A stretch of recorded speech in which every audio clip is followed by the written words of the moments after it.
প্রান্তিককে উচিত শিক্ষা দিয়ে কথাকে উদ্ধার করল এভি। আপনি দেখছেন বিনি পয়সায় বিনোদন। এভি এসে সেখানকার সিকিউরিটিকে চেপে ধরে এবং জানতে চায় আর কোনো রাস্তা আছে কিনা সেই ঘরে যাওয়ার জন্য। অন্য সাইডে একটি জানলা আছে। সেইখানে গিয়ে এভি দেখতে পায় প্রান্তিক একটার পর একটা ছুরি কথার দিকে ছুঁড়ে ছুঁড়ে মারছে, আর তাই অজ্ঞান হয়ে গেছে কথা।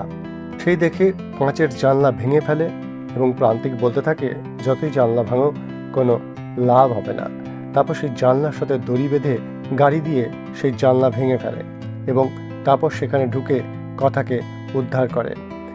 তখন প্রান্তিক বলতে থাকে যে আসলে কথাকে আমি এন্টারটেন করছিলাম যাতে ওর কোনো অসুবিধা না হয়, কিন্তু দেখলাম অজ্ঞান হয়ে গেল। তারপরে সেখানে প্রান্তিককে মারার পর সেইখান থেকে কথাকে তুলে নিয়ে বাড়ি ফিরতে থাকে। একটি দোকানে গিয়ে সেখান থেকে জল নিয়ে কথার মাথায় দেয় ও গরম দুধ কথাকে খাওয়ায়। তারপর তারা বাড়ি ফিরে আসে। গুহবাড়িতে দেখা যায় কথা আর অগ্নি বসে আছে।